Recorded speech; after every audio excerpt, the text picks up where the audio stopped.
నమస్తే, welcome to ANCT news. ఇంకా వార్తల్లోని వివరాలు చూద్దాం. తెలంగాణ ఆవిర్భావ దినోత్సవ వేడుకలు భద్రాద్రి కొత్తగూడెం జిల్లా ఇల్లెందు పట్టణంలో బీఆర్ఎస్ పార్టీ ఆధ్వర్యంలో ఘనంగా నిర్వహించారు. ఇల్లెందు జగదాంబ సెంటర్లో తెలంగాణ తల్లి విగ్రహం వద్ద రాష్ట్ర సమితి జిల్లా సీనియర్ నాయకులు సిలివేరి సత్యనారాయణ, బీఆర్ఎస్ పార్టీ ఉద్యమ నాయకులు దేవిలాల్ నాయక్ జెండా ఆవిష్కరించి వేడుకలను ప్రారంభించారు. ఈ సందర్భంగా తెలంగాణ ఉద్యమకారులను, తెలంగాణ విద్యార్థి అమరవీరులను స్మరిస్తూ ఈ సందర్భంగా వారు మాట్లాడారు. కార్యక్రమంలో ఇల్లెందు మున్సిపల్ కౌన్సిలర్లు, బీఆర్ఎస్ పార్టీ ముఖ్య నాయకులు, కార్యకర్తలు, అభిమానులు అధిక సంఖ్యలో పాల్గొన్నారు.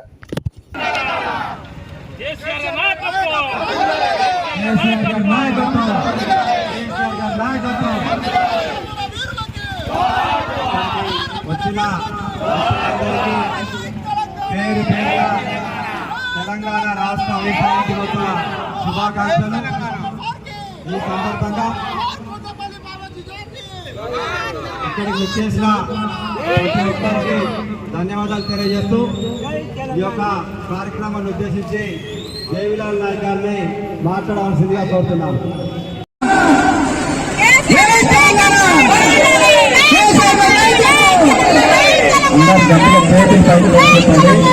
జై తెలంగాణ, ఇంకా చేతులు లేపాలి అందరూ. జై తెలంగాణ, జై తెలంగాణ. కేసీఆర్ గారి నాయకత్వం, కేసీఆర్ గారి నాయకత్వం, పోలిశెట్టి రామదాస్ గారి నాయకత్వంలో ఇక్కడ నాన్ముల్కి ఇక్కడ ఎవరైతే ఇతరులు వచ్చారో వాళ్ళకి వ్యతిరేకంగా ఈ యొక్క తెలంగాణ ఉద్యమాన్ని మొదలుపెట్టి పాల్వంచలో దాన్ని ముందుకు తీసుకుపోయి ఖమ్మంలో నిరాహార దీక్ష చేసి రాష్ట్ర వ్యాప్తం చేసి ఈ యొక్క తెలంగాణ రాష్ట్రం రావడం కోసం ఆద్యుడు ఇక్కడున్న పోలిశెట్టి రామదాసు ఈ యొక్క తెలంగాణ రాష్ట్రానికి అతను ఆద్యుడు. ఆ విషయాన్ని మనం మర్చిపోవద్దు. అటువంటి వ్యక్తి మన ఇళ్ళ నుంచి ఉండడం మన గర్వకారణంగా కూడా భావించాలి. ఈ క్రమంలో అనేక ఉద్యమాలు, అనేక కార్యక్రమాలు నడిచిన తర్వాత 1999 వరకు కూడా ఈ యొక్క కార్యక్రమం ఉద్యమం ముందుకు పోని పరిస్థితుల్లో మన నత్తనడకగా నడుస్తున్న సందర్భంలో కేసీఆర్ గారు మన తెలంగాణ రాష్ట్ర సాధన కోసం కంకణ బద్దులై ప్రతి పల్లె, ప్రతి గ్రామం, ప్రతి పట్టణం, ప్రతి ఒక్క నీటి వనరులన్నింటినీ కూడా పాదయాత్ర చేసి అన్ని పరిశీలించి తెలంగాణ రాష్ట్రం వస్తే తప్ప ఈ తెలంగాణ ప్రజలకి న్యాయం జరగదనే ఉద్దేశంతో కేసీఆర్ గారు ఉద్యమ నేతగా మన ముందుండి తెలంగాణ రాష్ట్రం మొత్తాన్ని తన ముందు ఉండి వెనుక నడిపించుకొని ఈ యొక్క రాష్ట్ర సహకారం కోసం ప్రయత్నం చేయడం జరిగింది. ఈ యొక్క రాష్ట్ర సహకారంలో 2001లో మొదట మన తెలంగాణ రాష్ట్ర సమితిని స్థాపించుకొని తద్వారా జరిగిన తొలి నాళ్లలోనే ఈ యొక్క జరిగిన స్థానిక సంస్థల ఎన్నికల్లో సుమారు 100 జెడ్పీటీసీలు, 3000 సర్పంచ్ స్థానాలు గెలుచుకొని ఇక్కడ విజయకేతనం ఎగరేసి ఈ యొక్క ఉద్యమాన్ని ముందుకు నడపడం జరిగింది. ఆ తర్వాత జరిగిన ఎన్నికల్లో కాంగ్రెస్ పార్టీతో మనం కలిసి ఆ రోజు 26 స్థానాలు ఏకదాటిగా మనం తెలంగాణ ఉద్యమకాన్ని గెలిపించుకోవడం జరిగింది. ఈ క్రమంలో అన్ని పార్టీలను కేసీఆర్ గారు కలుపుకొని తెలంగాణ రాష్ట్రాన్ని సాధించడం కోసం తన ముందుండి ఈ యొక్క ఉద్యమాన్ని ముందుకు తీసుకుపోయి పార్లమెంటు మెడలు వంచి మన అంబేద్కర్ గారు ఏదైతే 3వ అధికారం ప్రకారం తెలంగాణ రాష్ట్రం ఇవ్వాలని చెప్పారో ఆ అధికారం ప్రకారం మాకెందుకు ఇవ్వరని చెప్పి నిర్దేశి తెలంగాణ రాష్ట్ర సహకారం కోసం ప్రయత్నం చేయడం, ఆ ప్రయత్నము సఫలం కావడం 2014లో జూన్ 2 నాడు తెలంగాణ రాష్ట్రాన్ని మనం తీసుకొని ఇవాళ తెలంగాణ రాష్ట్రాన్ని మళ్ళా ప్రజలు ఎవరైతే ఉద్యమ నాయకులు వాళ్ళ చేతుల్లోనే పెట్టి ఈ యొక్క తెలంగాణ రాష్ట్రాన్ని ముందుకు నడపడం జరిగింది. ఈ క్రమంలో అనేక సంక్షేమ అభివృద్ధి కార్యక్రమాన్ని ముందుకు తీసుకుపోవడం.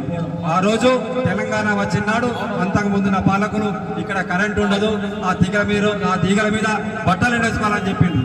కానీ అన్నతి కాలంలోనే కేసీఆర్ గారు అధికారంలోకి వచ్చిన 6 నెలల్లోనే 24 గంటల కరెంటు ఇచ్చిన ఘనత కేసీఆర్. అలాగే మనకు సంబంధించిన గోదావరి, కృష్ణా జలాల్ని సద్వినియోగపరచుకోవడంలో కేసీఆర్ గారు సఫలీకృతం కావడం, కాళేశ్వరం, మేడిగడ్డ తదితర ప్రాజెక్టులను కూడా కట్టి ఈ యొక్క తెలంగాణ రాష్ట్రాన్ని సుభిక్షంగా ఉంచడం కోసం ఇక్కడ మన యొక్క వ్యవసాయాన్ని ముందుకు తీసుకుపోవడం, అభివృద్ధి చెందిన విధంగా తీసుకుపోవడం, మన దేశంలోనే అత్యధికంగా వరి పండించే రాష్ట్రంగా అనతి కాలంలో తీసుకొచ్చిన ఘనత కేసీఆర్ గారి విషయం మర్చిపోకూడదు. అలాగే విద్యుత్తుకు సంబంధించి అనేక కొత్త ప్రాజెక్టులు ఏర్పాటు చేసింది. భద్రాద్రి ప్రాజెక్టు, యాదాద్రి ప్రాజెక్టు, తద్వారా మన దగ్గర ఉన్న 6-7 మెగావాట్ల విద్యుత్ని ఇవాళ 16,000 నుంచి 24,000 మెగావాట్ల విద్యుత్ తీసుకొచ్చే విధంగా కేసీఆర్ గారి నాయకత్వంలో ఈ 10 సంవత్సరాలు తీసుకురావడం జరిగింది. అనేక అభివృద్ధి కార్యక్రమాలు, సంక్షేమ కార్యక్రమాలు తీసుకొచ్చి సుభిక్షంగా ఉన్న రాష్ట్రంలో కొంతమంది లేకపోతే ఇతర పార్టీలు అధికారం కైవసం చేసుకోవడం కోసం రకరకాల పథకాలు పెట్టి 6 పథకాలని ఈ పథకాలని భవ్యపెట్టి ఇవాళ అధికారంలోకి రావడం జరిగింది. అధికారం వచ్చిన అనతి కాలంలోనే మన కరెంటు కష్టాలు కనపడతా ఉన్నాయి, మంచినీటి కష్టాలు కనపడతా ఉన్నాయి. వాళ్ళు ఇచ్చిన హామీలేవి నెరవేర్చే పరిస్థితిలో లేదు, ఏ హామీ నెరవేర్చిన పరిస్థితి లేదు. ఇలా కరెంట్ అన్నారు, ఎండాకాలం వచ్చింది కరెంటు లేదు, మీకు 200 దాటింది కరెంటు, మీకు సబ్సిడీ రాదు. అలాగే అన్ని రకాలు కొత్త కార్డులు అని చెప్పారు, కొత్త కార్డులు ఇప్పటిదాకా రాలేదు. 2,500 మహిళలకు ఇస్తామని చెప్పారు, ఇవ్వలేదు. మన పెద్దోళ్ళకి అవ్వకి ఏకి 4,000 రూపాయలు పెన్షన్ ఇస్తామన్నారు, ఇవ్వలేదు. అనేక అభివృద్ధి సంక్షేమ పథకాలు కాకుండా వాళ్ళు ఇచ్చిన హామీలు కానీ నిరుద్యోగ భృతి కానీ ఏది ఇవ్వకుండా ఇలా కాంగ్రెస్ ప్రభుత్వం తెలంగాణ దశాబ్ది ఉత్సవాలకు ఇక్కడికి వచ్చినటువంటి మా అన్నదమ్ములకు, అక్క చెల్లెళ్ళందరికీ కూడా ధన్యవాదాలు తెలియజేస్తూ, తెలంగాణ సాధించుకున్న తర్వాత జరిగినటువంటి విజయాలు మీకు అందరికీ తెలుసు. తెలంగాణ అమరవీరుల పునాదుల మీద ఏర్పడినటువంటి తెలంగాణ తొలి దశ ఉద్యమాలలో 369 మంది ప్రాణత్యాగాలు చేశారు. మల్లి దశ ఉద్యమంలో 1,200 మంది విద్యార్థులతో పాటు ప్రాణ బలిదానాలు ఇచ్చినటువంటి తెలంగాణ ఇది. అందుకని తెలంగాణ వస్తే మనకు మరి మంచి జరుగుతుంది. నీళ్ళ విషయంలో కానీ నిధుల విషయంలో కానీ మనకు మంచి జరగాలని చెప్పాలని కేసీఆర్ గారు ఆ రోజు తీసుకున్నటువంటి నిర్ణయానికి మరి మేమందరం కూడా కేసీఆర్ గారి అడుగుజాడలలో అడుగేసి మరి ఉద్యమాలలో పాల్గొన్నాం. అనేక ఉద్యమాలు చేసినాం. విధియన్ మార్చు, తర్వాత వంట వార్పు, అనేక ఉద్యమాలు చేసి మరి ఆ రోజు తెలంగాణ సాధించుకోవడం జరిగింది. అదేవిధంగా సాధించుకున్న తెలంగాణను మరి ముఖ్యమంత్రి ఎవరు కావాలి అని చెప్పాలంటే కేసీఆర్ గారే ముఖ్యమంత్రి అయితే మరి అందరికీ న్యాయం జరుగుతుంది అనే ఉద్దేశంతో ఆనాడు కేసీఆర్ గారు ముఖ్యమంత్రిగా మరి పదవులు తీసుకొని 10 సంవత్సరాలు ఆయన చేసినటువంటి మంచి పనులు ఏవైతే ఉన్నాయో ఇవాళ మనం అందరం కూడా మన కళ్ళ ముందు చూస్తా ఉన్నాం.